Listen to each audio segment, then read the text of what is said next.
Once upon a time. Welcome to Australian Book Lovers,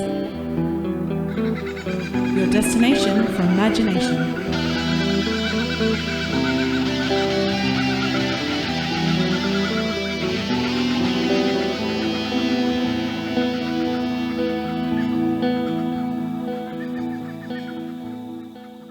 A big warm welcome to everyone and a huge thank you for joining us for the Australian Book Lovers podcast, episode 108, which is just amazing, really, episode 108. And our mission, as always, is to bring fabulous Australian and Indigenous literature, books of all genres to people around the world, and also fabulous resources and information to authors looking to write their next bestseller.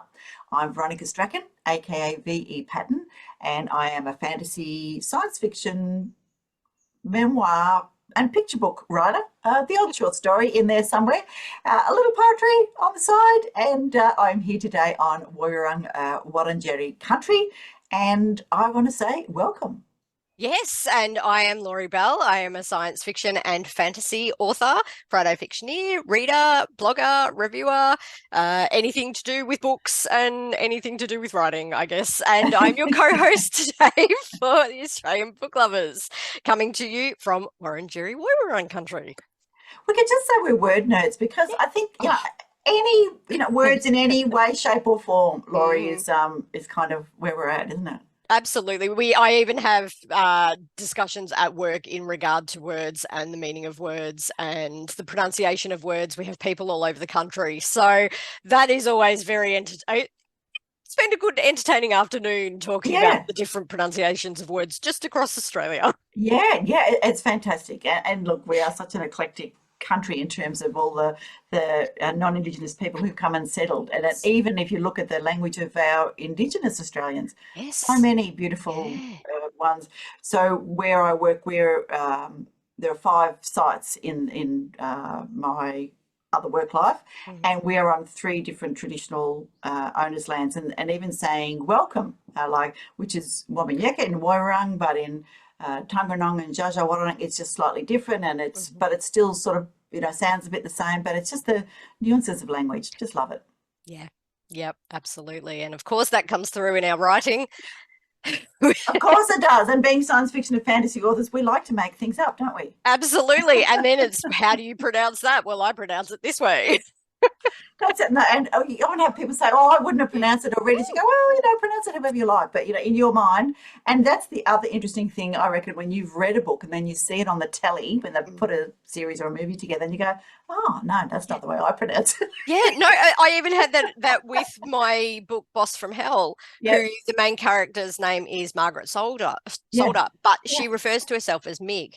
And in my head, I'd always written it as Mig, M-I-G, Mig, and that's how she just, that's a family nickname, so everyone calls her Mig. But when I was talking to my amazing, and it is not a secret because we've talked about it, but my amazing book promo team who have put together a movie quality short book promo that I cannot wait to show everyone. Oh, fantastic. But we had that discussion, and they'd seen it as Midge. And we're referring to Mig as Midge. And I thought, I actually really like that. So even though in my head it was always Mig, I like Midge. So you know what? I've heard it both ways, and I'm happy with either. In my mind it was Mig. I like it. So very interesting, just in regard to how we read and what we see when we read. So, and I would have, to me, I didn't even think twice as that could be pronounced differently. And then of course, yes, of course it would. The other side of a writer's journey is the reader's journey, isn't it? So we might put the words out there, but it's the person that reads and interprets them, how they interpret it. Eyes and senses and all those kind of things who really make the story come to life. Yes, absolutely. So I'd always thought it was my science fiction that would get all the strange and crazy pronunciations, and it ended up being my contemporary supernatural. So there you go. There you go. There you go. Kind of a nice segue before we get into the fabulous author interview that we have today with the delightful Dr. Helen Edwards about her story, The Rebels of Mount Buffalo, which is just brilliant. But I want to share with you something from Otherwordly. Let me get it right. There, Otherwordly. And I've shared this in the past sometimes. And these are words both strange and lovely from around the world by Yi Lamuck and illustrated by Kelsey Garrity Riley. It's only a little book, but it's lovely. And as you can see, I like to tag things. I thought this was, kind of a couple of nice ones to think about today. And these are words that are not made up. They are just either from other languages or we just don't know what they used to be. So Hiraeth, which is Hiraeth, and I have definitely pronounced it incorrectly because that's Welsh. So apologies to all Welsh speakers. But it's a homesickness is for a home to which you cannot return, a home which maybe never was, the nostalgia, the yearning, the grief for the lost places of your past. I thought that kind of fits in a little bit with the Rebels of Mount Buffalo, which is, because Helen said it's a historical middle grade. And Fubutsushi, which, as you can imagine, is Japanese, FWBUTSUSHI. And this is the things, feelings, sense, images that evoke memories or anticipation of a particular season. And with autumn being around at the moment, that kind of moist, wet air and the sense of the leaves, crunchy leaves, all of that, and those kind of crisp mornings. I thought, well, that's particularly in Melbourne, if you're walking down Collins Street closer to Docklands first thing in the morning and you are ripped apart by the coldest wind that has ever hit you in your life. Then definitely you can say that is there. Yes, for sure. Beautiful. Love it. So a couple of words from Otherwordly. So my sister-in-law gave me that, so thank you very much, Barbara. That's very cool. Very good. All right, so we better have some news. Yes.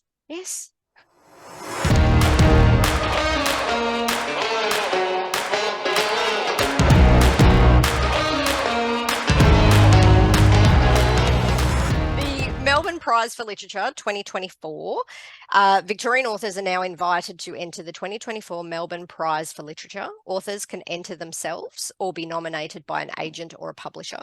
There are 4 prizes on offer, including $60,000 Melbourne Prize, a $10,000 Writers Prize, and a $1,500 Civic Choice Award and Falls Creek Writers Residencies. So entries for that one close the 1st of July 2024. Excellent. So you've got time to get your application together and get in. Nice. Yes, absolutely. And I did want to mention that the ASA and the Copyright Agency have been appointed to the CAIRG, which is the steering committee for the discussion and ongoing engagement with stakeholders on issues relating to copyright and AI. So the steering committee has been put together, and the initial focus will be the use of copyright materials as inputs for AI systems, which I think is a really important discussion. It is incredibly important at the moment. Yeah. Okay. So what have you got? I've got a couple of things on reading. So the Stella Prize has been announced for 2024, and the Stella Prize, let me scooch on back up there. Yes. So the 2024 Stella Prize has been won by Alexis Wright for her book Praiseworthy.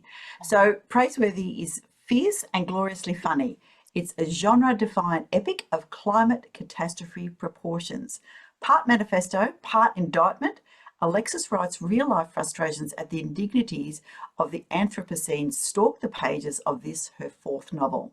That frustration is embodied by a methane-like haze over the once tidy town of Praiseworthy. The haze catalyses the quest of protagonist Cause Man Steele. His search for a platinum donkey, Muse for a donkey transport business, is part of a farcical get-rich-quick scheme to capitalise on the new era of heat. Cause seeks deliverance for himself and his people to the blue sky country of economic freedom.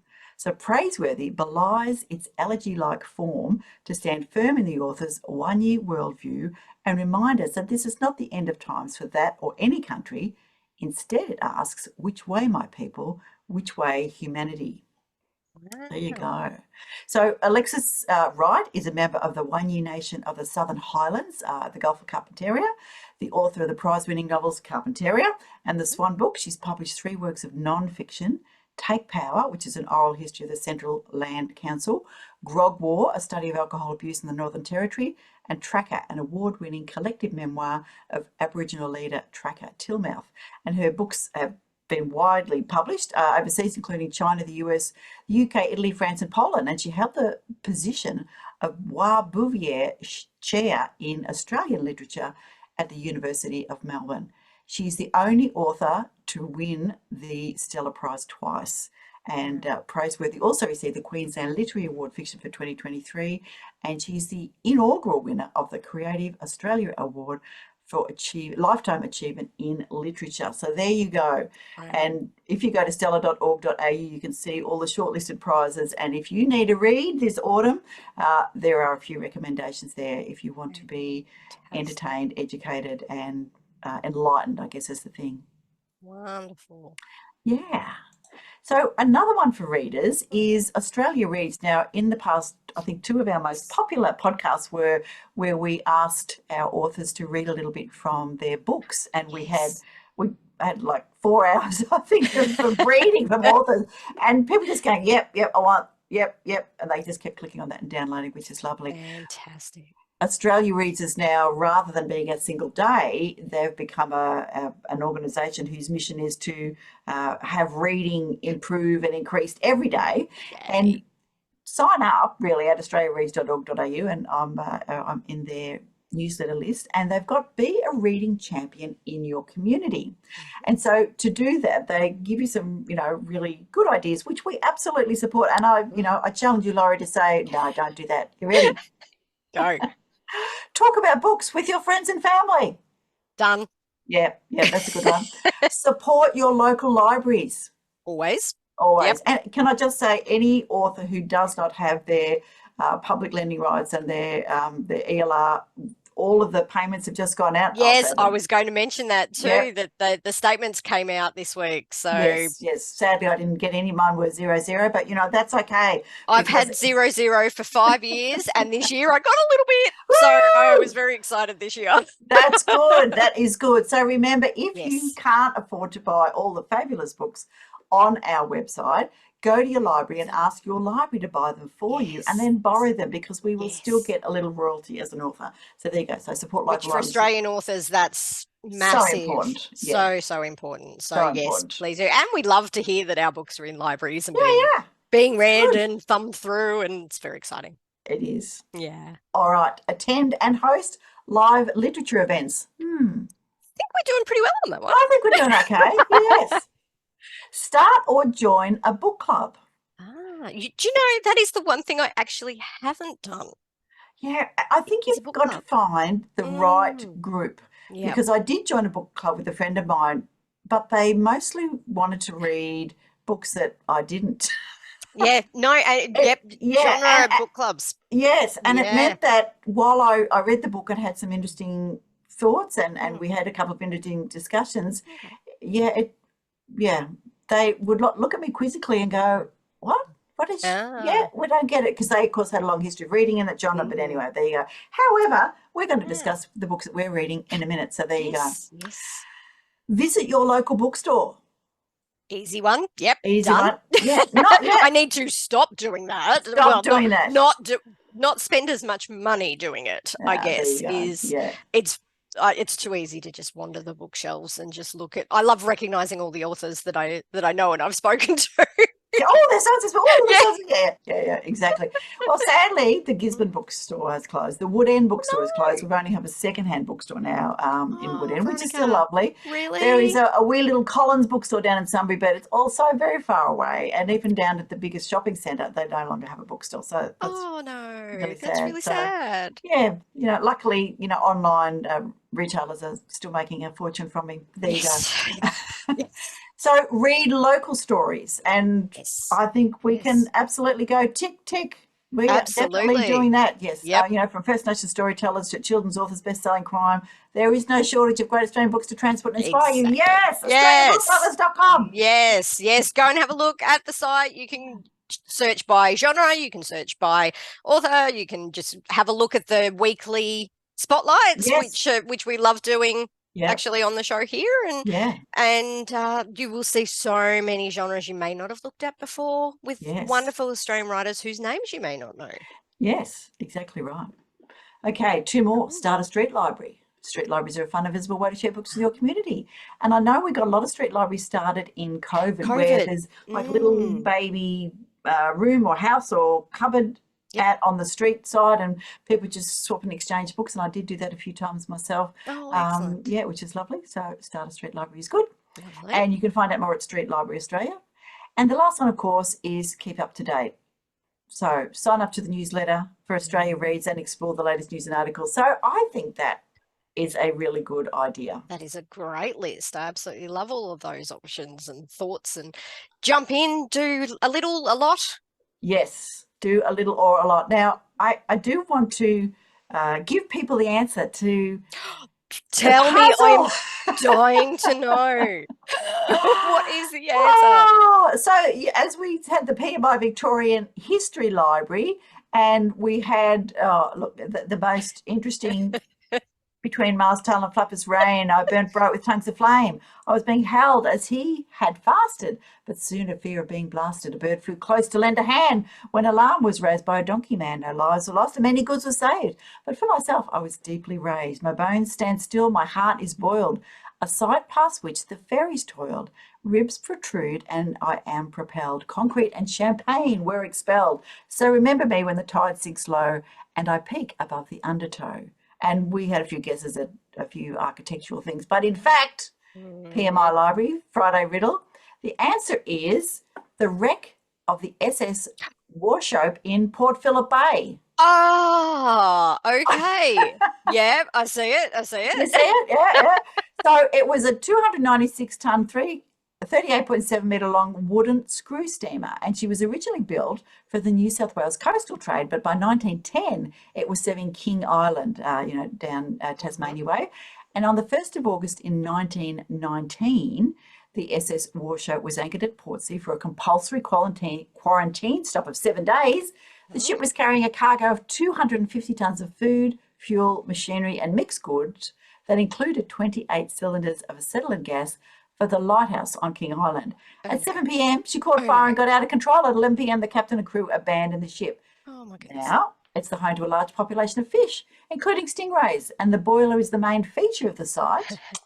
And it's exposed in most tides, and the remains of the wooden ribs protrude from the sand. The propeller shaft and blades can still be seen at the stern. So there you go. There you go. That was a way more complicated, and yet it makes perfect sense when it's broken down. So indeed. I read their next riddle and I thought, oh no, it's like, again, I just have no idea. So I'm not going to read those, but please, I encourage you to follow them on Instagram and Threads and all those other places, and look at their Friday riddle, which is fantastic. Fantastic. That's enough news, Laurie. Alrighty, I think so. Yes, I think it might be time for some book spotlights. Oh, yay.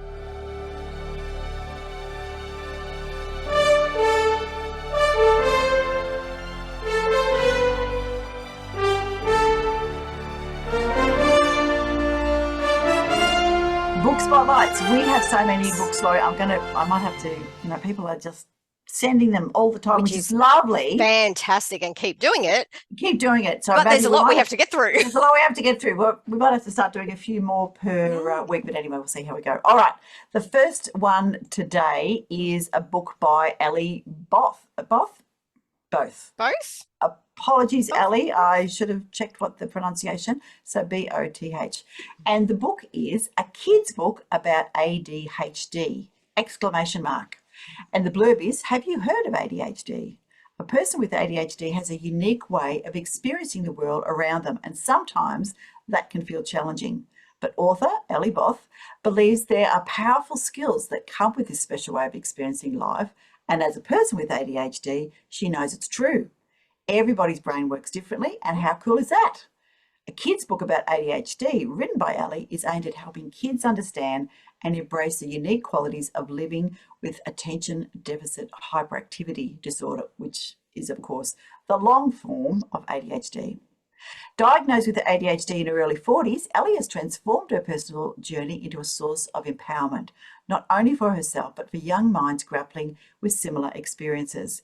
Elly wrote a kids' book about ADHD to help kids with ADHD to understand that despite the challenges they face, they are wonderful, smart humans with unique strengths and abilities, to accept themselves for who they are and really embrace and value their uniqueness. The book celebrates neurodiversity and the powerful skills that come with experiencing life and as a person with ADHD. Skills such as creativity and hyperfocus, which is when a person with ADHD fixates on an interest or activity for an extended period, which Elly suggests can signal to a child something that they feel passionate about. So a kids' book about ADHD is part of a broader series from A Kids Co, which is thoughtfully designed to be read together by children and adults, promoting a shared understanding and acceptance of big topics. And to find out more about the book and Elly's online support community, you can visit ellyboth.com, ellyboth.com. And a little bit about Elly. So Elly is an Australian mum living in the jungle in Singapore with her awesome family. She is passionate about protecting the planet and its inhabitants and creating a more conscious and sustainable world. She's also a newly published author, having recently released her first book, a kids' book about ADHD, through A Kids Co. Excellent. So how amazing is that? That is amazing. And I love that diversity in all its forms are finding more audience, and they're coming up to the general consciousness of that people are so different. But isn't it also really interesting how so many women are being diagnosed later in life with autism or ADHD or the things that are seen as far more mainstream now, or at least recognised now. But a lot of women, it was always, oh, no, girls don't have that. They do. Yes. It just presents differently. Yes. This book. Good lead in. Good lead in. We'll get back to the book spotlight. Yes. But Invisible Women, Exposing Data Bias in a World Designed for Men by Carolyn Criado Perez. Yep. That one, people, is really good. It's one that I'm reading for work because I think I mentioned it a couple of episodes ago. The Gender Equality Commissioner came and spoke to us at work. And that details about ADHD and the fact that they thought that young boys were, the most common, but in fact they're finding that girls are just as commonly have ADHD, but the diagnostic tests, of course, because they were designed for boys, don't fit. And no, this book explains that the normal human, the typical human, the average human is always male.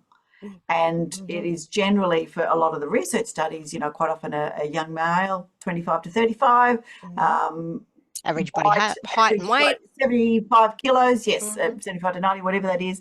And so a lot of the research that's done doesn't fit not only the rest of the male population, but certainly doesn't fit the female population. And also with personalities. And when you're talking about particularly children, boys are seen as boisterous, whereas girls, that particularly school age, but even younger girls, back in the day, it was just preferred that they be quiet, preferred that they be studious, preferred that they be focused solely on a particular, whether it be knitting, whether it be crocheting, sewing, homemaking skills, absolutely.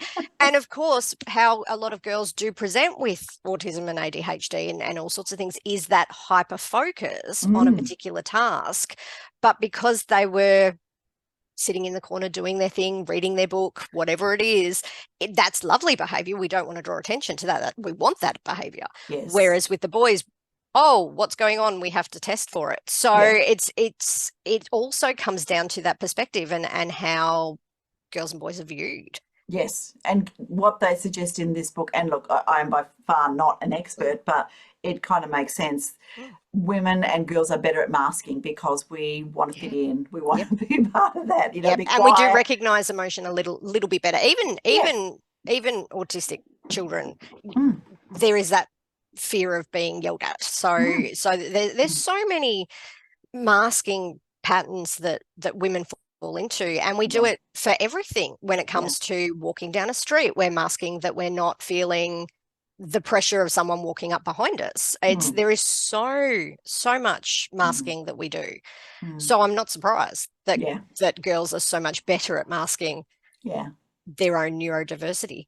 Yeah, there you go. All right, so there you are, Elly. We've got passionate about it, and you know the book is just out there. So please have a think about a kid's book about ADHD by Elly. I'm going to say both, Elly Both, in our non-fiction page of the website. All right. Number 2 is Catch the Wind by Bruce Lowery. Now, this is a memoir, and it sounds like well, I was going to say a bit of a hoot, but here we go. Propelled by the collapse of an intense love affair, 18-year-old Bruce Lowery sets off from his home in the Dandenong Ranges in Victoria for a year-long adventure in 1968. Unexpectedly armed with a letter of permission from his father, Bruce and various mates hitchhiked to the remotest corners of outback Australia. They master the rudiments of fettling and sheep mustering and find lodgings in some of the most isolated places on the planet. It's hard yakka under the hot Australian sun, and encounters with wildlife are part and parcel of the experience. It's an era when social mores are changing and young men and women have more sexual freedoms than ever before.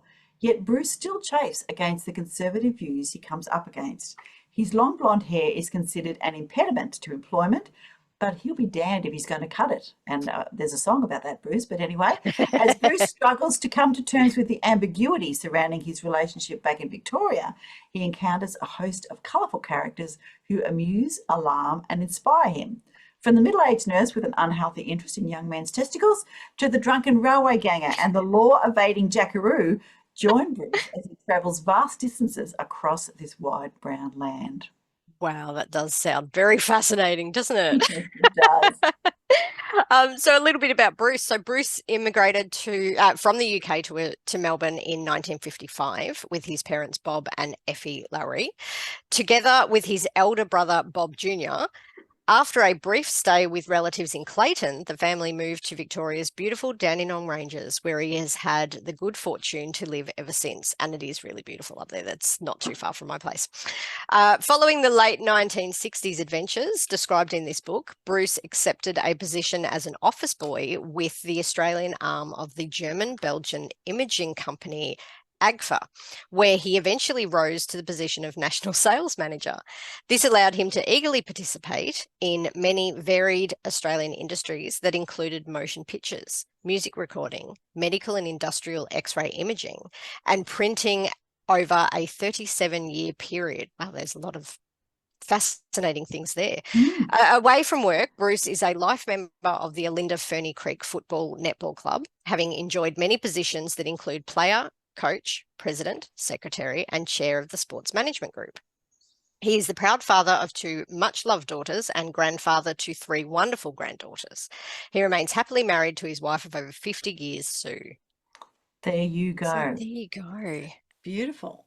Book 3 is The Changing Room by Belinda Cranston, which is a contemporary adventure. And I know Belinda's been over the social media launching this just recently. So the blurb is, as a young girl in Sydney, Rachel pays more attention than she perhaps should to a cartoon character who accesses different personas on separate adventures, each time he goes into the changing room of a London costume shop. Then, at an opportune moment, the owner of the shop taps the gentleman on the shoulder, excusing him to go back to being himself.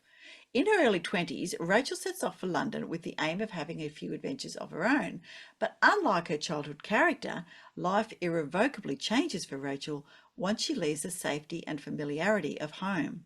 Does she become the victim of a mysterious mental health illness while she is in Israel and Egypt, or is something else at play?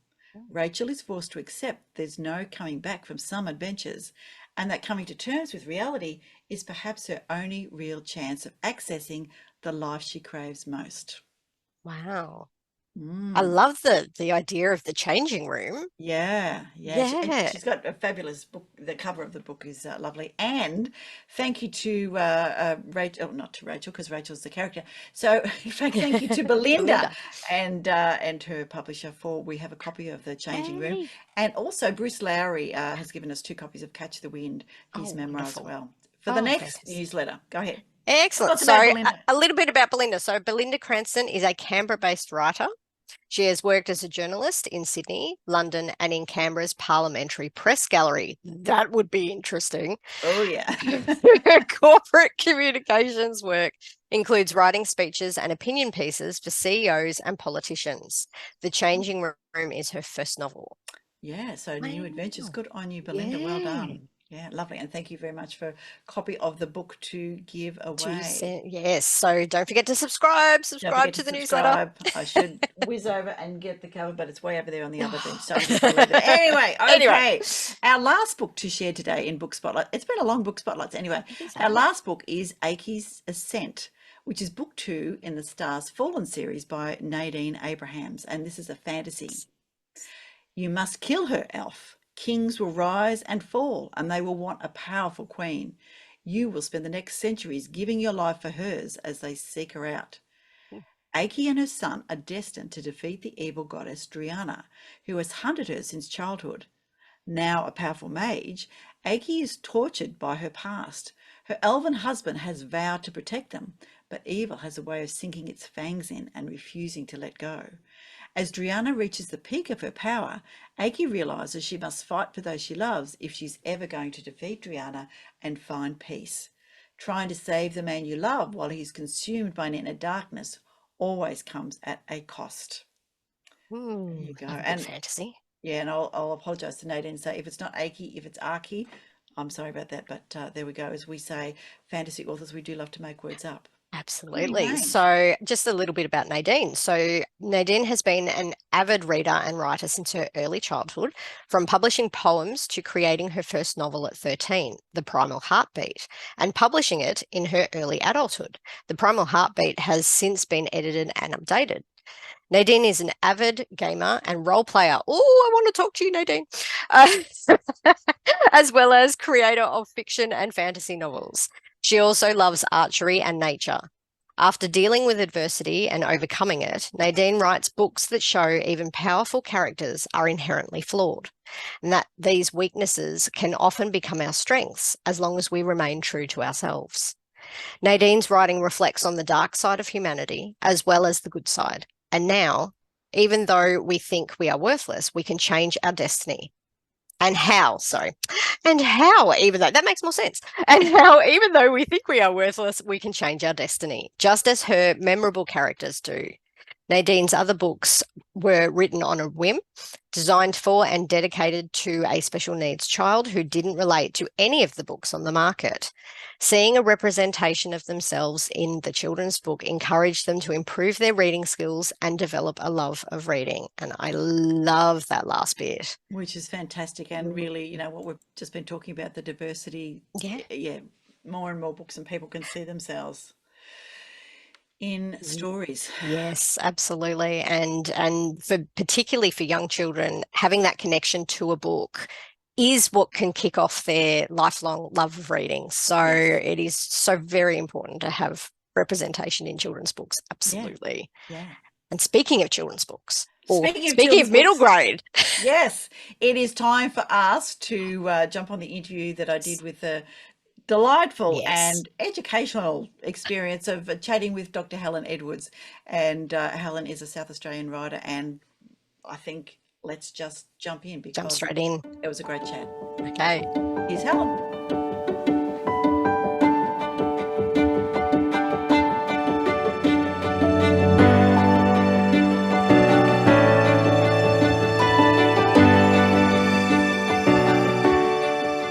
Book lovers, I am absolutely delighted to have with me, a long time waiting for this fabulous book, the author of The Rebels of Mount Buffalo, Helen Edwards. Hello, Helen. Hello, Veronica. So good to have you on the podcast. Now, Helen, I'm coming to the listeners today from my usual place, which is Woiwurrung, Wurundjeri country in Victoria. Where are you today? I'm on beautiful sunny Kaurna land here in the sort of lower foothills of eastern Adelaide. Fantastic. So you are in Darren Kasanko country, which is, we often have a little bit of to and fro about, you know, what's best, South Australia or Victoria, but we'll leave that for now because you have very cleverly written a book about one of the most iconic places in Victoria, which is Mount Buffalo. Yes, So, I have. yeah, tell us a little bit about what inspired you to write Rebels of Mount Buffalo. Well, I hadn't actually been there until this one particular day. I was in York Peninsula, which is South Australia, the bit of South Australia that looks like a foot. Yep. And I come from there, and I was there at our beach shack, and I was driving in the car listening to ABC radio, as you do. And there was someone on there talking about his memories of Mount Buffalo, his parents taking him there, going on the train from Melbourne up to the Mount Buffalo chalet, and how magical it was, and his sadness about the fact that the chalet was sort of sitting empty. But all of this history around Mount Buffalo National Park, the chalet, and this woman called Guide Alice. And I just had this instant fascination with it, which is often how book ideas start for me. And I went back to the shack, and I ran in and said, I've just heard the most amazing story. And I got onto Google, and there was this woman, Guide Alice, in her hiking boots. And the more I started to read about her, but also the importance of Mount Buffalo to a whole lot of different First Nations peoples, and how they would gather and feast on the bogong moths. There was the fact that it was quite a separate place from the other Alps, but part of the Alps, and the romance of the chalet, and how people would travel from Melbourne way back into the early 1900s. And it just really captured my imagination. And I thought, I have to write a story, and it's going to be something to do with this woman called Guide Alice Manfield. So that was what inspired the story. And normally I'll get something that will get to me, an idea, and then the character will arrive. So my main character eventually arrived and started telling me her story, and how she was sad because her twin brother had died. And I knew that Guide Alice was going to be her guide. And then the story began from there.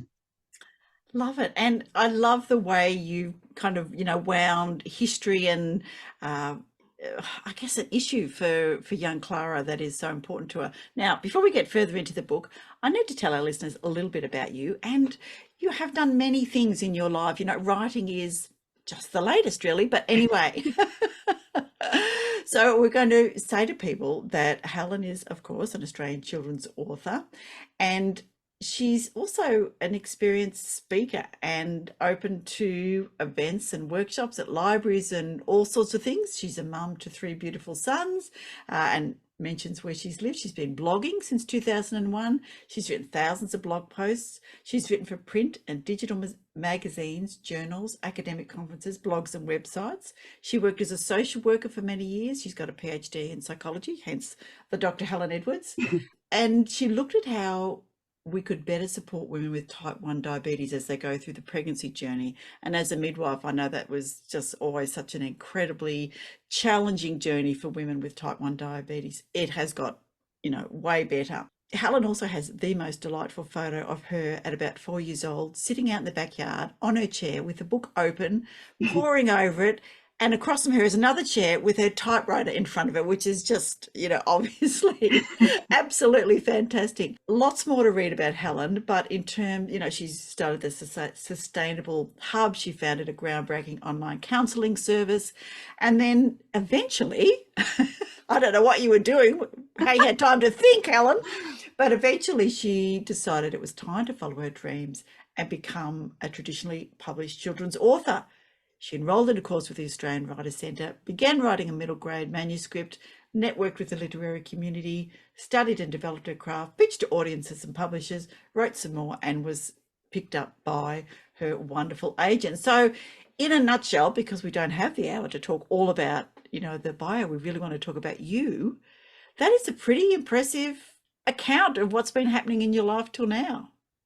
Thank you. It's a lot. It does sound a lot when I put it all like that. No wonder I'm tired. No wonder you're tired. But when you think about it, when I read The Rebels of Mount Buffalo, as I was lucky enough to receive an art copy, I was really impressed by the way you did slide all of the education and all of what was obviously very well researched material, but it just slid into the text, into the narrative or into the dialogue, and it was just beautiful. So obviously lots and lots of research into guide owlets. Tell us a little bit about that. And I must mention that my mum was very fond of Mount Buffalo. She's since passed, but she and girlfriends used to go up to Mount Buffalo's for picnics on the back of, the boys' motorbikes. My dad had a wonderful sidecar. But yes, lots of fond memories of camping up there at Mount Buffalo.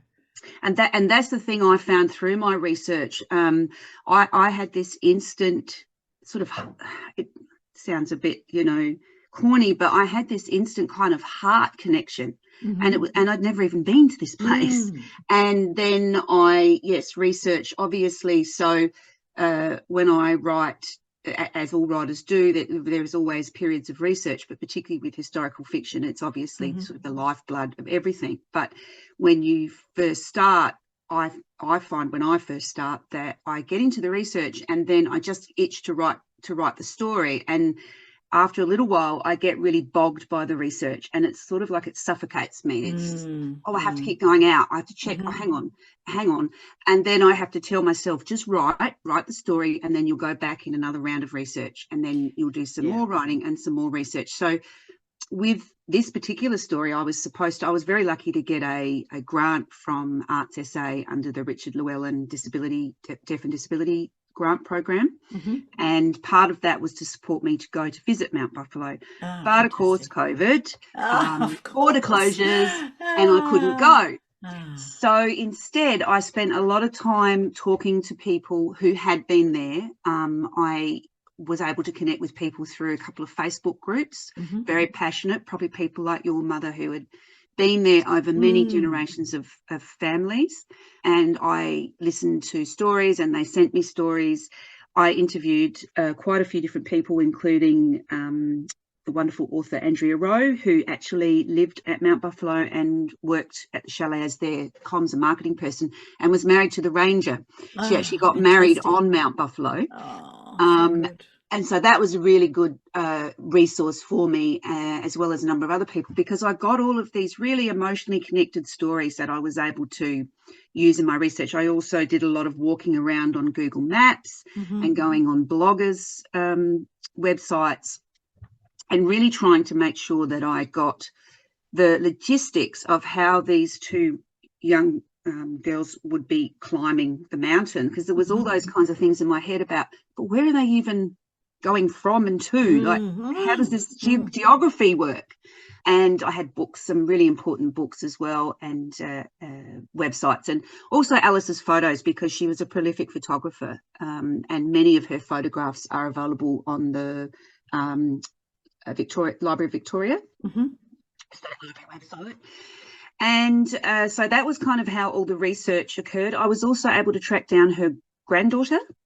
That is just amazing. And we're friends, and it's wonderful, and she's a lovely woman, and I've met her, and she's very excited, and that was able to then make sure that what I was reflecting, my concept of how Alice might have been as a 15-year-old, because it's and no one knows really what she was like as a 15-year-old, as well as all the other family members that are in the story. So that formed part of my research about Alice as well. And then about 12 months ago, we were able to go. And what was really startling to me was that when I got there, it felt like I'd been there. And I thought, wow, all that research and all that looking at photos and listening to stories and watching videos and reading, it really had been worth it, because it really did felt like I'd been there. I mean, obviously completely different level, because I had the smells and the sounds and the geography all fell into place. And we were allowed to go inside the chalet, which is closed. So the ranger actually let us have free roam inside the chalet, which is very exciting and lucky. Yeah.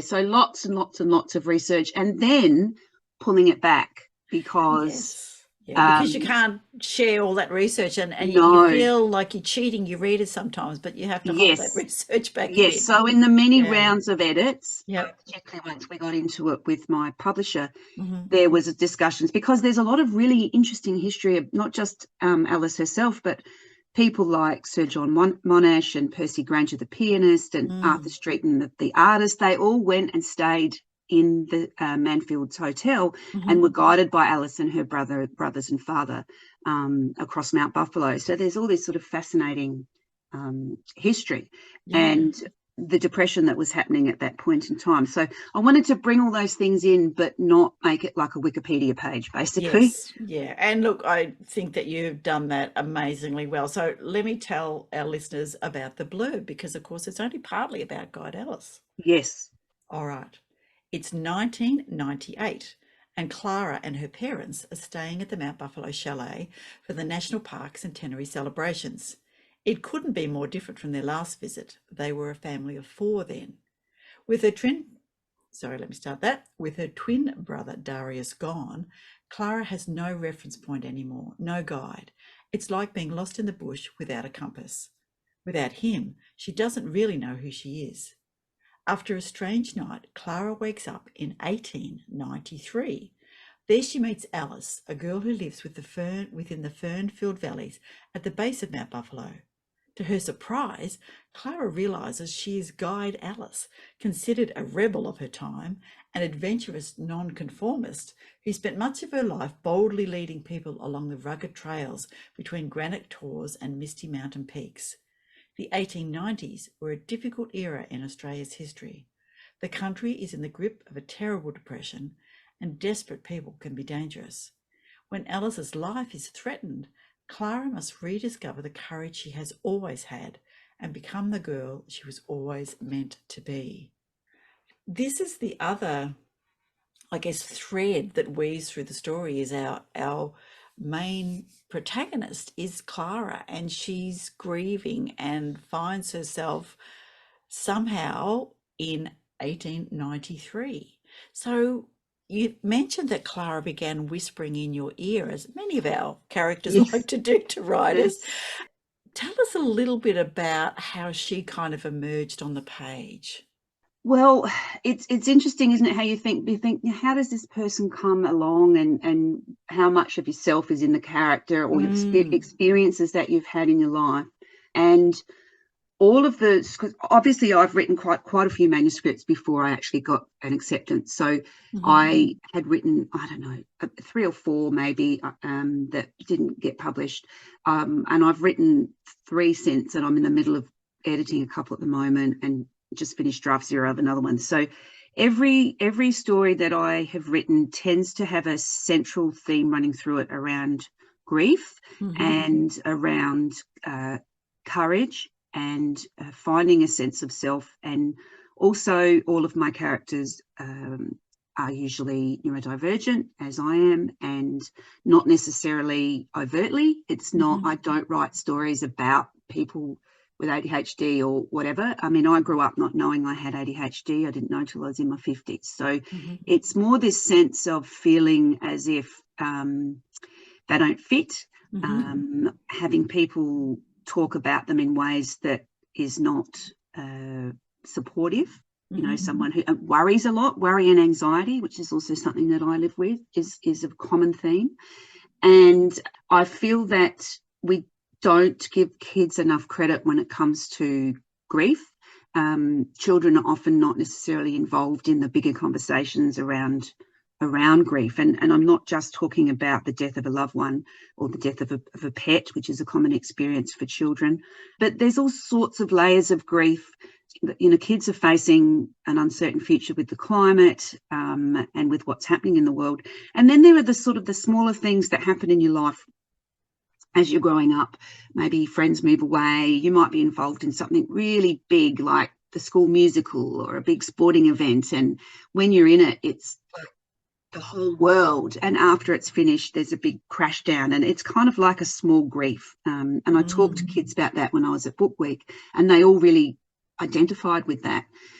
So I think it's important that we talk about this as being a part of being alive, and that oftentimes when something really big happens, so a person has died or you've been diagnosed with a chronic condition like I live with, that there is this sense of grief that maybe doesn't even always altogether go away, but you find a way to navigate through that so that you can see, you know, all of the wonderful things that are existing around you. So Clara very much came to me with this voice around this grief. And I'm not a twin. I've got a sister, but she came to me as a twin. And I think that it was probably because it was this idea of two halves. And I don't want to give too much away about No, spoilers, please. But this idea of two halves of a whole, and the whole of the moon, which is a bit of a metaphor in the story. I guess that was where the twin component came into it. And I did quite a bit of research around that as well, not actually being a twin myself, and some of the, I guess, stereotypes around that. And around the idea of who you are as a person, being identified as a girl or a boy, and, you know, all of those things around identity for kids was important. And the fact that Alice was a guide really stood out to me around her being someone that could help guide Clara to see that she was worthwhile, that she had her own light. You know, she was somebody who could be brave. That's fantastic. Very interesting that you talk about some of the loss and grief that kids have, and that not the ability to manage emotions, but their understanding that there's good days and bad days and ups and downs. And I know my son's partner is a theatre producer, and she calls it the glitter crash after the concerts and spectaculars. And I'm actually off to see one of my great nieces and nephews in their school concert tonight over in Healesville. So it is the spectacular season over here in Victoria towards school holidays coming. It's an emptiness. It is. Yeah. And I think there's a lot more of that happens for young people. I mean, you're literally changing who you are as you go through adolescence. I mean, I'm writing for people who are sort of 10 to 14, 15 in these stories. And it's such a huge time of change. There's such a vast difference between being 11 and being 13 or 14. So what is it about those years that makes you compelled to write stories for them? I think it's partly that it's such a time of change, having had three boys, being told as a 12-year-old girl that I'd never have children, and they'd be born deformed or stillborn with it having type 1 diabetes. And then I have these three boys, and I've been through, my youngest is 15, so he's sort of at the tail end of that experience, and they've all been very different in how they've experienced that. And I had my own difficulties during that period of life because I got type 1 diabetes smack in the middle of it. So it was a huge knock to my identity and self-esteem. Also, I love reading middle grade. It's what I read the most. I do dabble into YA, and I have lots of wonderful new Australian adult fiction authors sitting on my shelves waiting in my to be read pile. And I pepper my middle grade with adult novels. I love picture books too, but middle grade tends to be where my favourite reading time lies. I just like the fact that it strips everything back down to the story. And I enjoy reading about people on that journey, I guess, to discover themselves, which I think we always are doing. I think I'm probably about 13 or 14 on the inside. I'll call you Peter Pan. It just doesn't want to grow up, so you just continue to dive into it, and we always write about the things we need to learn ourselves, don't we? It's probably true. Tell me about the best response that you've ever had to your writing, whether it's the Rebels of Mount Buffalo or something else. That's an interesting question. Getting people's comments and reviews that I've had, like your review and a couple of the early readers' reviews about Mount Buffalo, and seeing that people are actually understanding what I'm trying to say, and seeing that people are understanding that it's not easy to write historical fiction and not make it a Wikipedia page. That's been really remarkable so far, and I'm obviously in that period now where I'm waiting to see what the general public's going to think of the book, so it's a bit nerve-wracking. But I think some of the most remarkable periods of my time in terms of response to my writing was probably when I used to work in diabetes, and I would write blog posts, particularly around mental health and wellbeing in diabetes, and get outpourings from people who were connecting with that and saying, I'm not the only one.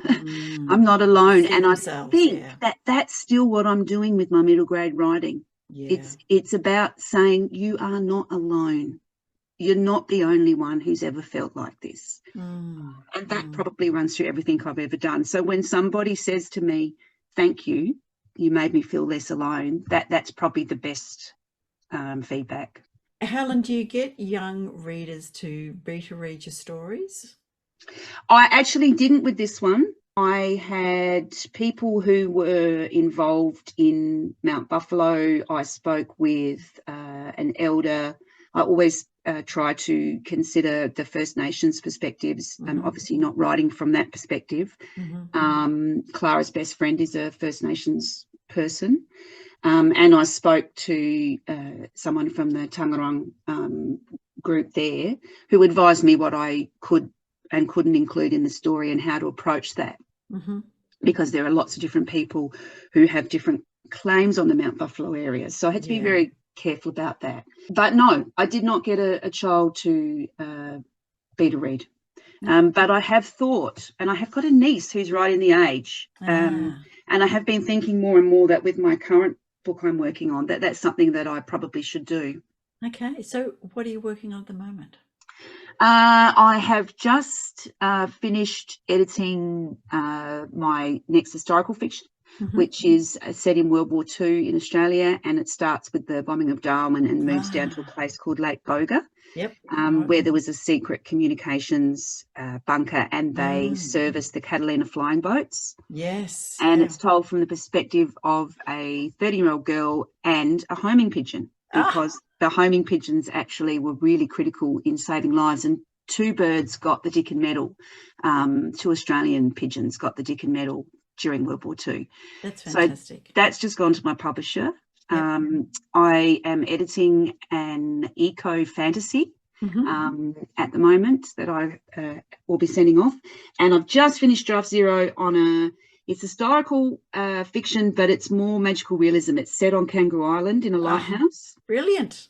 And it's got a twist on the Selkie stories, if you know what they are. Yes, but actually using sea lions because they're so important on Kangaroo Island. And we just did a research trip there a couple of months ago. Beautiful. Yeah, so that's my current thing I'm working on. Absolutely. So many connections here. So hubby and I and a friend went and spent some time at Kangaroo Island. The seals and the sea lions were absolutely amazing. They were just stunning, just gorgeous. Yep. And just a few weeks back, a hubby who does badminton, and he does the veterans. They had a tournament up at Swan Hill, and he went early so that he could stop at Lake Boga and look at the Catalinas. So we discovered it years ago when our two oldest were young. We just stumbled across it before the big museum was there. It was just literally the bunker and the plane sitting out there. And from ever on, I was fascinated by it. And then we went back a few years ago and visited the museum and stayed in Lake Boga. Very good. And it is beautiful up there. It's so gorgeous. And then I started to draft this book, and they're amazing, those people. They've just asked me to come and speak at International Women's Day at the museum in February. And my book's not even contracted yet. I'm so excited. That's good. And for many Australians, there was this non-awareness of the fact that Darwin was bombed, and that I know, and that's one of the there. things. Yep. And it also touches on internment of the Japanese. There's a boy in the story who's Japanese and gets sent with his family to the internment camps, which of course are not far from Swan Lake. There was Swan Hill. So there are many issues in that book that I think a lot of young people in particular won't actually have understanding of. They'll know about Europe and England in World War II, but they won't necessarily know about some of the things that happened here. So cross your fingers. Try and keep quiet. Well, good luck with, finding a publisher for that, because that sounds like a really important book. Yeah. Now, historical fiction, eco-fantasy, so many things as well. Do you have a favorite? It sounds like historical stuff is kind of in there, but you've written contemporary and picture books as well. So I love historical. I like anything that I watch or read where I go, oh wow, that was real, that's true. Has always really resonated with me, and I'm always seeing things in history and But I also really love fantasy and fantastical and magical things. So I always say that I weave nature, magic and history together. That's the three things I'm passionate about. So nature's really important and central. There's always birds. The environment's always almost a character of its own in my stories, and I really connect with that.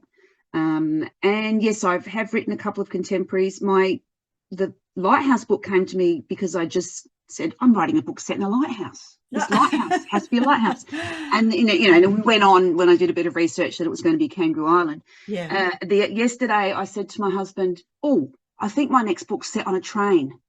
He said, "What?" I said, "I don't know. But I just saw this old train or something, and there's this. A train is calling." Train is calling. Wow. I have no idea where that's going, but there could be a train. It could be a train. Well, we do have some old steam tracks up this way, which heads out to Dalesford and up around the hills there, which got cut off because of the big winds we had last year and all the trees fell over the track. But anyway, and I love trains, but I can't get my husband to get past the idea of public transport. So I love even just getting the V-Line train down, because we're 50k out of the city, so it's nothing better than getting on the train and watching the world go by. The little pockets. It's almost like a movie, as you see. It just goes round and round like one of those kaleidoscopes. Yeah, love trains. My husband loves trains, and we've got an amazing train museum, which I actually went to as part of my research with the late Boga book, because the main character and her mum travel. Well, people went out of Darwin on a pretty ordinary train to a certain point as far as they could get, Adelaide River, and then they got sent in cattle trucks. Yes. And she takes the train from Alice Springs down to Port Augusta. So I did some research on that, because that was a real thing. But that train museum, my kids spent so many hours in that train museum getting on all the old trains. Yeah. And nothing better than having an old train or tractor. A lot of the country towns seem to cement them in, and getting out on your way somewhere and the kids can climb all over that stuff. It's good fun. Yeah. Now, Helen, before we dive back into your writing process, tell us a little bit about all the other things, if you would, all of the community work, I guess, really. You created an online counselling company, association. Tell us a little bit about that. Yeah, well, I was diagnosed with type 1 diabetes in 1979. I was 12, and I think I struggled with my mental health after that for quite a number of years, and ignored it a lot, really. But when I was in my late 20s, early 30s, I was struggling a bit, and I really wanted to get some help, some support. I'd rejected the diabetes camps and all the rest of it when I was a kid. But all of a sudden I wanted to connect with other people with type 1 diabetes, and there just really wasn't anything. And the internet had just become a thing at work and so on. And I started looking online, and I found a group started by another amazing woman with type 1 diabetes, Kate Gilbert, and it was called Reality Check, and it was a forum, the old forums, support forums. Yep. And I got chatting with her, and I got chatting with my family, and my mum said one day, "You could have a website," because it was such a new thing, I could have a website. And my brother-in-law was a web designer, and so he built me this very early website, and I started counselling people through email and through myself, as I do in everything, into it deeply, and networked, and got involved in all the right different channels, and was able to eventually get a grant from Diabetes Australia, who at that point thought this would just be for young people, the internet. It'll only be a young people's it'll thing. Be just a fly-by-night thing. Yeah. So I was funded under the Young People's Program. And then I went on and studied diabetes education at university, and I got into all the different associations. I won lots of different awards and grants from pharmaceutical companies, and went overseas and spoke at international conferences and had papers, and was able to eventually, we got some ongoing funding from Diabetes Australia, and then when that finished, we did a lot of fundraising, family and friends and wonderful people with diabetes that helped us to keep going. And then I was lucky enough to win $1.2 million straight from the Commonwealth under the Department of Health. Fantastic. Over 3 years, and it was a great 3 years. We did a lot of different things, including I self-published a picture book at that point. And after 16 years, which towards the end of it I was doing my PhD, we decided to close the doors because there was no ongoing funding and everybody was pretty exhausted from trying to keep it going.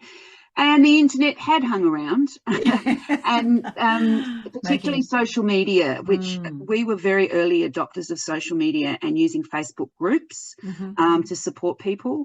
But by that time, there were many different Facebook groups and ways that people could get online support. Now, I will say to this day, no one's ever done what we did because every counsellor and diabetes educator and dietitian in that organisation had diabetes. And that was the difference. Yes. When you the lived spoke to somebody. experience. Yes. And they would say, oh, you get it. You get it. And it was a really quite a unique service. But we helped a lot of people and did a lot of stuff over those years. So it was a great experience. And something that I'm really glad I did. It's a fantastic legacy. I'm sure, changed so many lives. And you're a state finalist in Australian I was. Awards. That was very exciting. Very, very exciting. Oh, no. That was a bit of a big deal when that happened. And that was towards the end of my time doing that work too. So it was a nice way to, I guess, go out on. And then I worked on finishing that PhD. Yeah. So what was your PhD in, Helen? Well, so I looked at how we can better support women with type 1 diabetes, particularly mentally, through the journey of pregnancy and getting in early to encourage women to have pre-pregnancy counselling because it makes such a huge difference to the end results and outcomes, and trying to shift the messaging around that as well. So I did it for a while and then went part-time. I was full-time, then part-time, then stopped, and then got encouraged to return. So I returned and finished at Adelaide Uni. But interestingly, it was during the end of that PhD where I thought, I've just got to go and do this children's writing because scientific writing was not my thing. It can be very dry. I battled. I wanted to do all qualitative, and I had to do some quantitative research, some statistics and that sort of thing. And it was hard slog that last 12 months. And so it was almost a survival strategy that I just went off and did this children's writing course and started writing fiction. And now here I am. And now here you are. Yeah. So as a creative writer, this is one of my favourites. Are you a plotter or a pantser or somewhere in between? I think I am a planter. A planter. with more pants than plot. Okay. So I get that spark, like, oh, it's a train or whatever it is. Or, oh, who's this person called Alice Manfield? And then I get the character, and then I don't plot. I basically do some research around the concepts I've got. What is this train? Where is this train? Where's this train going to be? Is it Port Augusta? Because I grew up there for about 6 years, and there's a huge train story there. And my grandfather worked on the trains, and my dad worked on the trains for a while, and my uncle worked on the trains, and another uncle was a chef on the train. So actually, as I'm talking to you, my train story is starting to come. And so what happens then is I start to write. Once I've got a character, and then I start to write. And about 10,000 words in, I go, I don't know what I'm doing. This is rubbish. I don't even have a story. I'll just give up the whole thing. I need to go and work somewhere else. Yes. And that's when I normally start to say I need to have some sort of not just a plot, but I need to know where I'm going. I need an end. If I haven't got an end, I get really stressed. Okay. So I work through that, and I start to come up with possible directions I can go. And so with my Kangaroo Island story, I ended up with 17,000 words, and then went, this is wrong, and threw majority of it out and started again.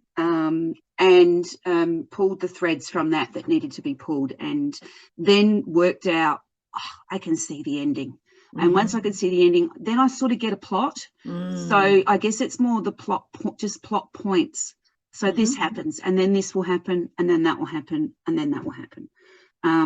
But I don't write down. I've seen people with spreadsheets and using Scrivener to do all sorts of things. I use Word. I send myself emails. I speak on my voice recorder on my mobile when I'm out walking. I speak to my 24-year-old who's got an amazing brain for story, and we just say, oh, what if that happened? And he'll go, oh, hang on, but what if he did this? And I say, oh, yeah. So he's a bit of a muse for me. Excellent. And then I just go back to pantsing. Yep. And every time I get stuck, I turn to plotting. And sometimes it's more that I need to turn to character and look at backstory and understand that more.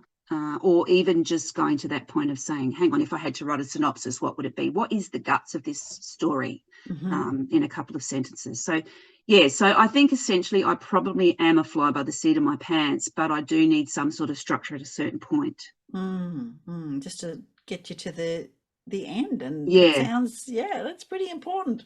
And as a writer who finds that often, I'm ending with 2, 3, 5 different books that, I can't quite get to the end of the series because I don't know the end. I can see that it would be very useful to have that point to get to. And that end may not end up being the end. No, but it needs to be the end of something. An end. Yeah. That's exactly right. Yeah. So what is the most useful writing advice that you have been given? I think there's a few things, and I can't remember exactly what I said to you about this, but I think the thing that comes to mind first is to let your story sit when you do get to that end. Yes, you've got to let it breathe. Yeah, I made the mistake early on of, which I do because I'm quite a jumpy in person, of going too soon. I went to Kidlit Vic, which was amazing. And then we went on to Canberra and I went to the National Children's Book Council Australia conference, which was also amazing. And I pitched at Kidlit Vic my eco fantasy and I got some really good feedback from a couple of publishers. And then I pitched to an agent and I was terrible. I look back on that and think, oh my God, I was terrible. The story wasn't ready. I read from a piece of paper. I had no idea how to pitch. It really wasn't ready. Now that story's had about 17 different lives since then. It's a completely different story. And my agent and I both love it. So we're continuing on with it. But so letting it breathe. So that Kangaroo Island story I finished about a week and a half ago now. And I just went, right, put it away. And go on to the other things that you need to be doing. And in about another 2 weeks, maybe a week, then I'll go back to it, so that you go back with a fresh eye, because you get so far into it, and definitely let it breathe before you pitch it for a while and go through it a number of times, because you want it to definitely be the best it can be. Yeah. So with all of that, do you have some particular habits? What's your favourite food and drink while you're writing, and where do you write? Well, my desk is currently in my bedroom, because it's got a big window with lots of natural light. I had it in the room next door to that for quite a while. It was just very dark. And one day I said to my husband, let's put it in the bedroom. I think it's actually going to be nicer in there. So I write in there. I am an early riser, partly because my husband has to get up early for work, although he's just changing jobs, so we'll be able to sleep a bit later. And I tend to get early writing in, as you know, the 6 a.m. Oz Writers group. So I tend to get a bit of writing done fairly early in the morning. If I'm working fully on something like I am at the moment with my Forest Keepers book, I will dip in and out pretty much most of the day on that writing, unless I've got other things I have to do, other writerly jobs. And at the moment, that's involving a lot of promotion and setting up my tour for Rebels of Mount Buffalo. And my favourite food and drink is probably tea and chocolate. Well, there you go. Yeah, a winner. I've got a cup of tea in front of me. And I must have been a fridge full of chocolate. I won't say full of chocolate, but there's always a little hidden somewhere that in case you need it. Absolutely. Yeah, most definitely. Tell me, Helen, just briefly going back, can't help it with my health hat on, thinking about the changes that you've seen in diabetes care. Yes. Since you were first diagnosed as a child. Now, this is interesting because my Lighthouse book, also the main character has type 1 diabetes, and it's set in 1970. Yeah. And one of the reasons that I haven't done that yet is because I thought about Clara having type 1 diabetes, but when she went back to 1893, Look, I could have had her carrying her stuff with her, but it could have got tricky. So her mum has type 1 diabetes. It's only briefly mentioned, but it's there. With this one, because it's 1970 and I'm working out ways to get around her, because you only had to have the 2 injections a day and it was urine testing. So it was less in your face. It was less well managed, but less in your face. When I was diagnosed in 79, it was 2 weeks in the Women's and Children's Hospital. It was a list given to us by the dietitians, which was entitled Forbidden Foods. My mother had to weigh everything to get the carbohydrates. That's right. All sugar was gone, banned, not a skerrick, not even in cough mixture. I had to have this thing called Buckley's Canadiol mixture, which was like paint stripper. And urine testing, which made me feel dirty, and 2 injections of pork insulin a day. So it was very imprecise. And shortly after, they brought in glucometers for blood glucose finger pricks, blood glucose testing. And I remember sitting at the table and telling the doctor I was never going to do that, because I kind of resisted every change that came along. And in those days, there was these huge machines. You had to have a station set up in the corner of the bedroom, because you had to put the blood on the strip, then squirt the blood off the strip, then put the reagent stuff on the strip, then dab that, then put it in, then wait for however many minutes it was. It was all very, and probably not very accurate. I don't know. Yeah. And then I eventually, human insulin came in, like manufactured insulin, not from humans. And then we got pens, so we could use these pen needles rather than syringes. And the finger prickers got better. The machines got smaller, faster, more portable. And my first 2 pregnancies were still on injections and blood glucose testing. As a result, weren't all that easy. My 3rd pregnancy, by the time I had my 3rd baby, who took a very long time to come along, I was 40 when he was born, I was on an insulin pump. And not one hospitalisation during that pregnancy, whereas with my first I was hospitalised for the last 6 weeks of the pregnancy. And with my second I was in and out and in and out. With my third, not one hospitalisation. And a few hours after the birth, they said, oh, we're bringing him in. And I said, oh, for a feed. And they said, no, to room in. And I burst into tears. He was the only one that didn't need the nursery care. And no breastfeeding issues. In fact, I booted him off when he was almost 4. So completely different, because I had the insulin pump. Now, for about the last 6 years, I've had a continuous glucose monitor. So I wear a little sensor on my arm with a transmitter, and that reads my blood glucose constantly and sends the results to my pump. And I can read my results on my pump of what my blood glucose is doing too, not just a number in time, but a trend. So is it going straight? Is it going up slowly, going up fast, going down slowly, going down fast? It's got alarms, so it will alarm me if I'm dropping too low or too high. Whereas I was at the point with my diabetes being quite difficult of having 2 or 3 mobile phone alarms set every single night, just in case, so I could do a finger prick. And I was past exhausted. Because I have what's called gastroparesis, so it's damage to the nerves in my tummy. I have delayed emptying of everything from my stomach. So it makes quite difficult management. So now I have this whole system, and I even have a watch which hooks into my phone, which hooks into my pump, so I can look on my watch and see my blood sugar at the moment, 7.8 and steady. Excellent. And it's unbelievably different. It is sometimes you get burned out because you're getting alarms all the time and you're changing so many different pieces of tech. And a few days ago I had the tech all go wrong and fail on me, and it was rubbish. But it's far better than what we had before. And the continuous glucose monitoring is now available on the National Diabetes Scheme. So which is anyone with type 1 diabetes can get it for $30 rather than $400. Which is fantastic. Yeah, for sure. So huge changes.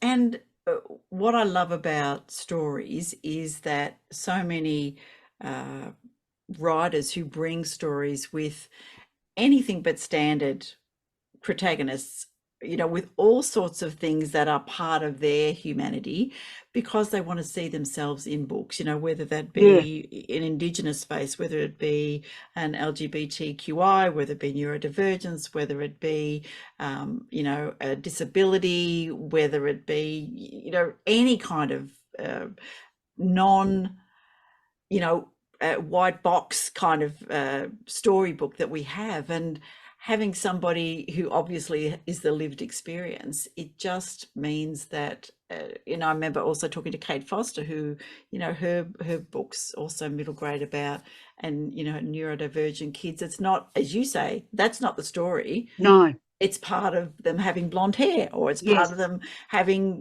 brown eyes, whatever that might be. And to see ourselves in story is so important. And it's exactly what I said before about when I worked in diabetes and people said, oh, I'm not the only one. You understand. And why can't a girl with type 1 diabetes swim with sea lions? Yeah. Why not? Yes.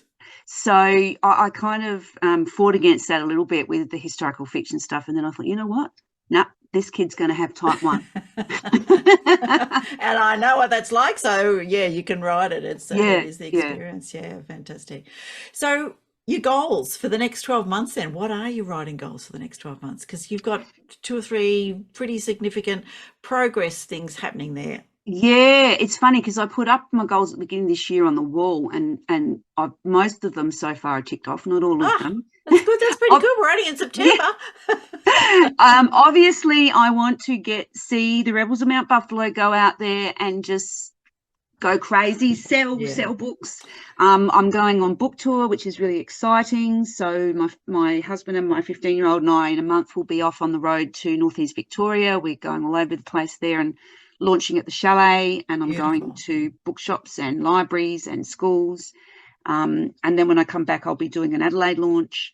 And then my goal between the end of October and the end of the year will be to get out to as many Adelaide, South Australia, and even some rural bookshops and libraries, and connect with people in the South Australian community. And I really want to get a contract for my World War II book. I would love to see that come out next year. So that's my really big goal. If I could also get a contract for my Forest Keeper story, that would be amazing. But the main one is to see the World War II book get out there. I'm also co-writing a book at the moment with an author who I adore.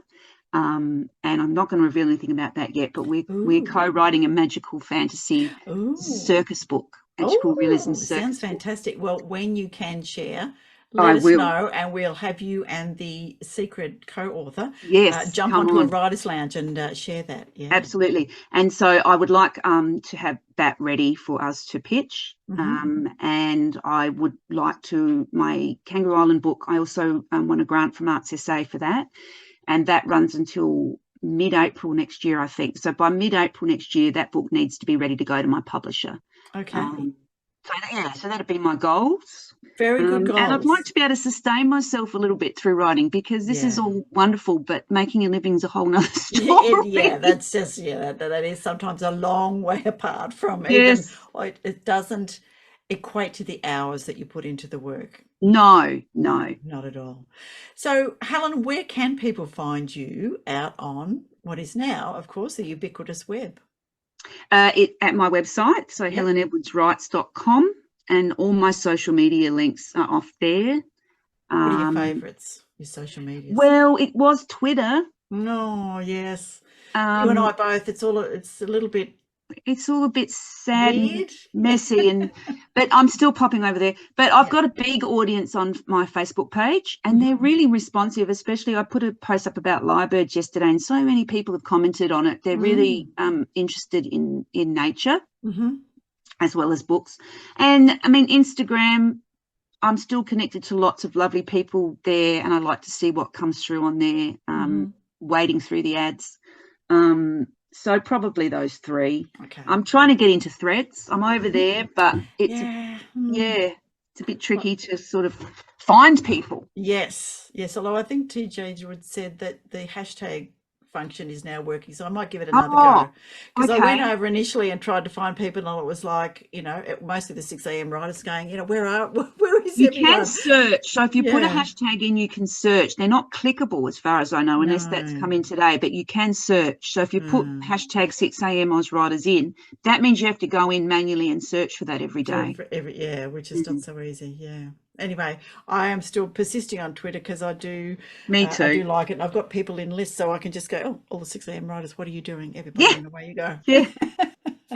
Which is good.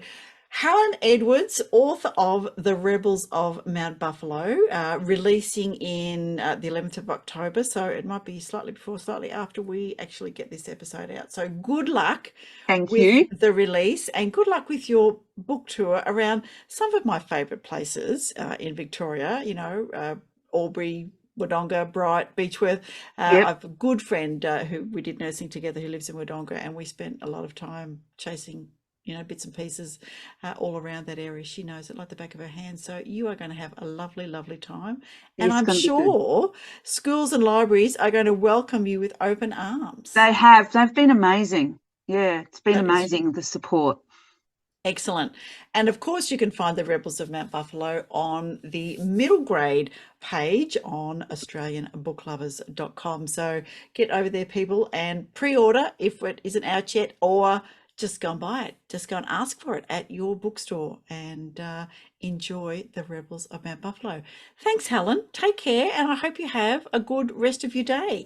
Thank you. You too.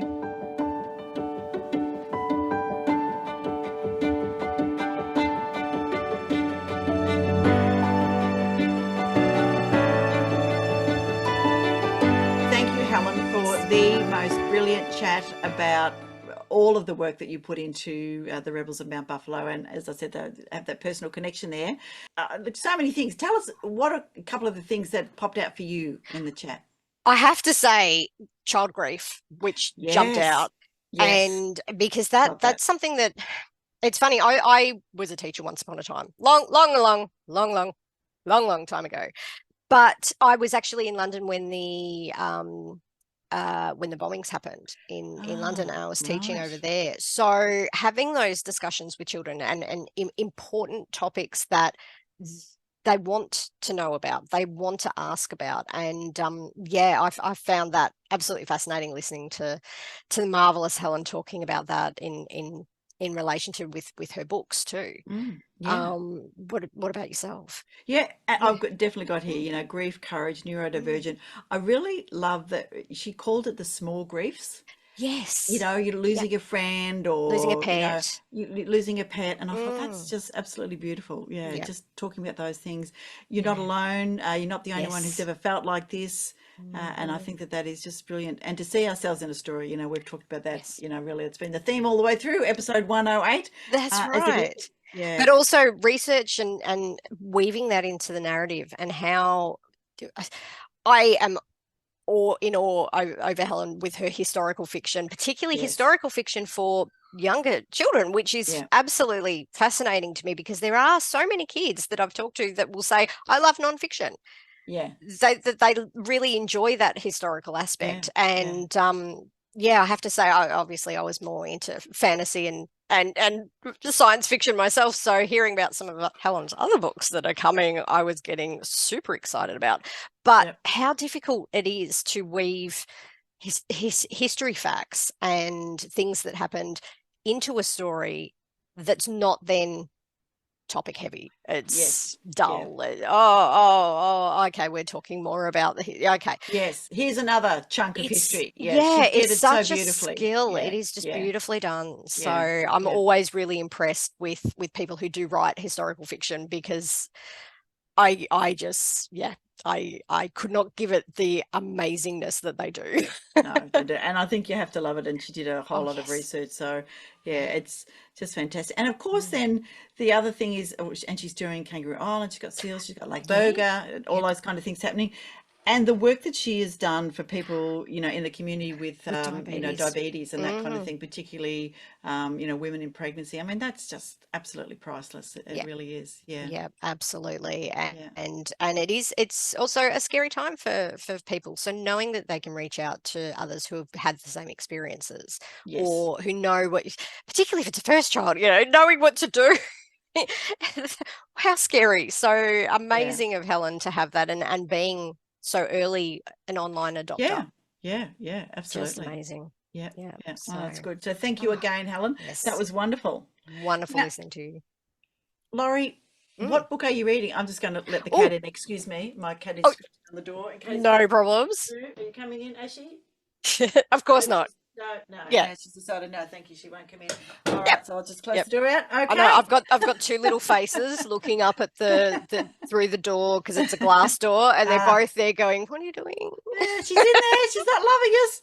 All right, what are you reading at the moment? I'm actually reading Sir Harewood and Mr. Fitz by Garth Nix at the moment, which is actually a series of short stories that are all about these two amazing characters, and this is just I'm absolutely love it. I'm just finished the second of the short stories, so it's a collection of Sir Harewood and Mr. Fitz are Godslayers, and Mr. Fitz is a puppet. So it's just been a absolutely brilliant series of shorts that I'm reading at the moment. Fantastic. So yes, what about yourself? What are you reading? I have listened to Garth Nix's what is it? The Monday, Tuesday, Wednesday one? So Wednesday? Yep. I remember the series, and that was really good. Sorry, and I'm looking around for the cat. She's going around. She wants to sit up on the bench. Where are you, Ashley? Of course. Sorry, everybody. Well, I just get this, Ashley. Well, then I'm going to keep talking about this amazing book. So Garth, he actually, it's fascinating. He wrote the first short story, and that got picked up in a magazine, but. It's such a unique idea, and the stories are just I'll keep gushing about Garth. Keep gushing, yeah. And I've already given you a little hint about one of the books I'm reading. I will admit that I read more than one at a time, but this is absolutely fascinating. And anybody who is interested in equality and all of those kind of things, who loves data, and you can say loves data, and there are people who love that detail. There are people who prefer the emotional side, but the way Carolyn Criado Perez writes this is really kind of self-deprecating. She doesn't blame men for doing this or for being that. I'm sorry if you saw the tail go past. We did. At least it was a tail and not something else. Yes, chocolate starfish, as they say.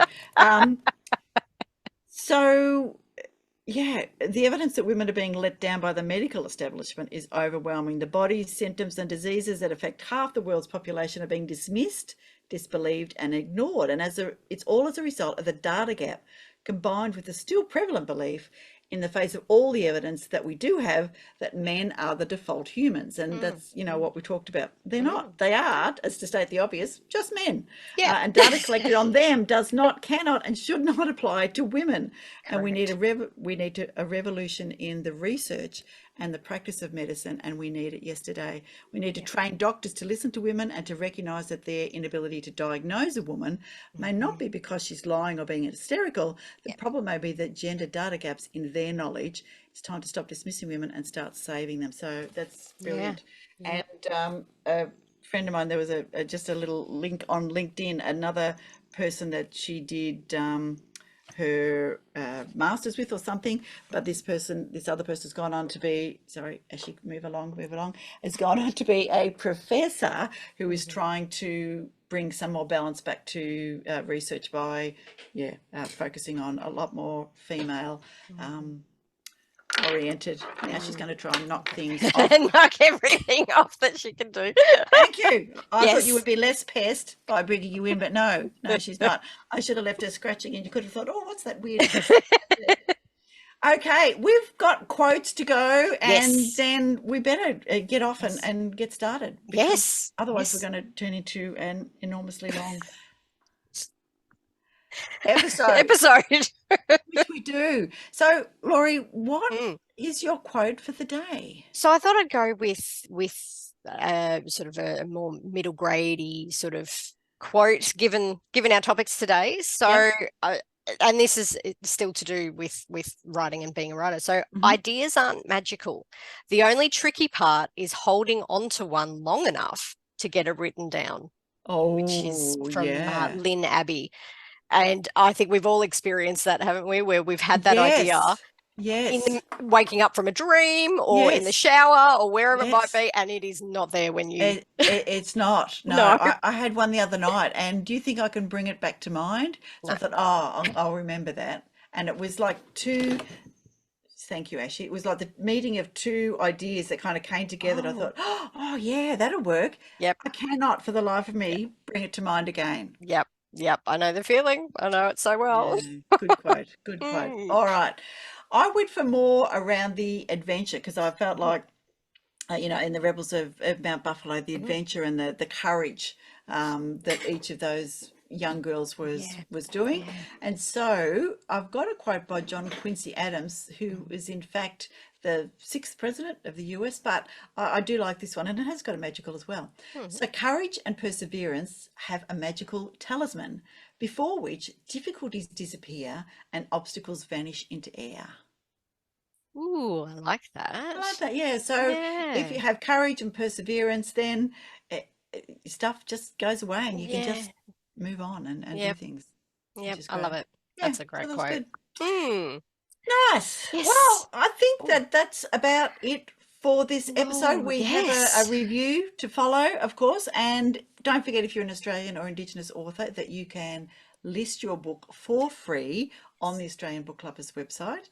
Please follow us on Twitter, X, Instagram, Threads, and what's the other one? LinkedIn, and of course YouTube. LinkedIn and YouTube, because where you can see us. See our beautiful faces and all the mistakes that we're making.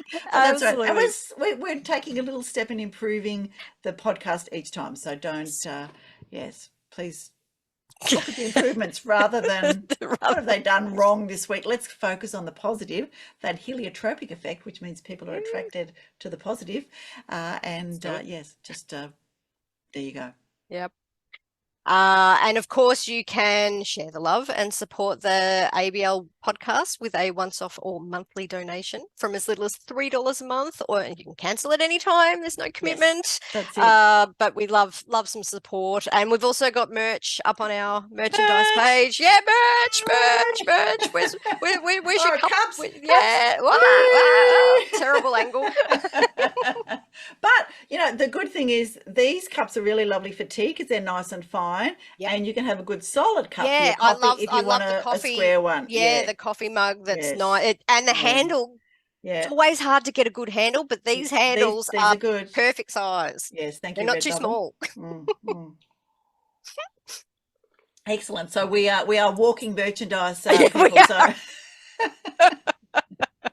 And look, please give us a like on YouTube and, repost, because we always try and put the book spotlights. And so it gives, again, the authors another chance to be seen. And, if you see that book over and over, you think, yeah, you know what, I might just have a read of that. So jump on the website, click a book and buy an Australian author today. And what do we have to remind people, Laurie? We have to remind people to read more Aussie books. I think it helps to sync up because we can see each other now. That's it. Darren and I were often a little bit out of sync, but that's all right. No, we're good. And yes, I haven't got quite the editing skills of the Darren Cass & Co. But thank you so much, Laurie, for being co-host and enjoying all the words that we discuss. And we will talk to you next time. So keep reading and keep writing for the authors out there. Yeah. Right. Bye for now. Bye for now.